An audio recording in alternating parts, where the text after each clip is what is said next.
A gravity slingshot, or gravitational assist, is a technique used in space navigation to accelerate or change the trajectory of a spacecraft by harnessing the gravity of a planet or other celestial body. This maneuver allows the spacecraft to gain velocity without burning additional fuel, making it an efficient way to extend its range or adjust its path during long space missions.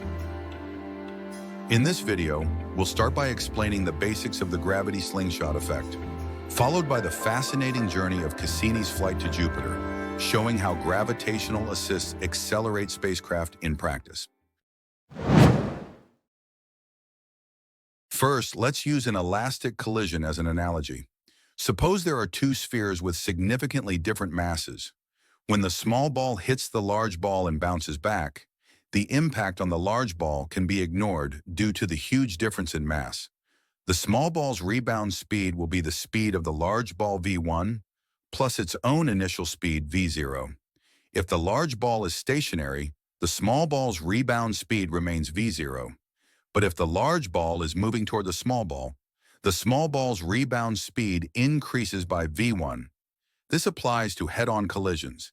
If the small ball hits at an angle, the speed increase, delta v, will be less than 2v1.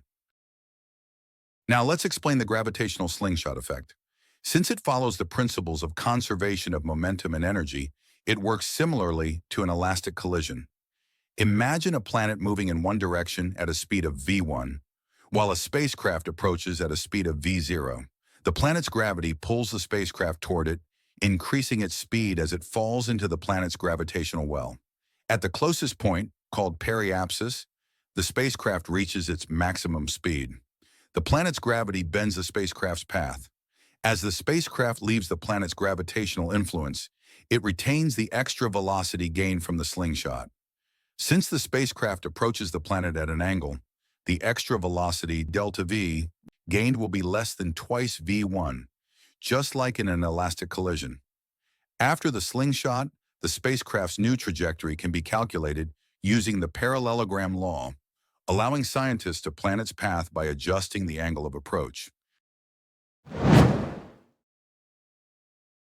Cassini's journey to Saturn was a marvel of precision and complexity. Launched on October 15, 1997, it took 6 years, 8 months, and 17 days to reach Saturn. When Cassini left Earth, its initial velocity was just 14 kilometers per second. Contrary to what many might think, Cassini didn't fly directly to Saturn, but made a detour to Venus. Its first flyby of Venus occurred on April 26, 1998, using the gravitational slingshot effect for its first boost.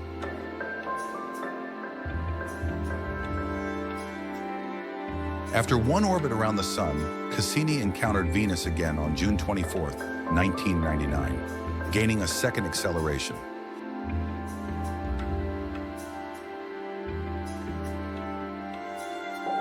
Then on August 18, 1999, it flew by Earth, using our planet's gravity for a third acceleration. After this, Cassini headed toward Jupiter.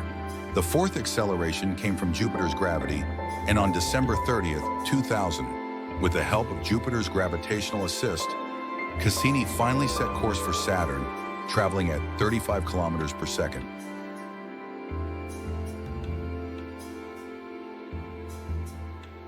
On July 1, 2004, Cassini performed a critical engine burn to slow down to about 30.4 kilometers per second relative to the Sun, allowing Saturn's gravity to capture it into orbit.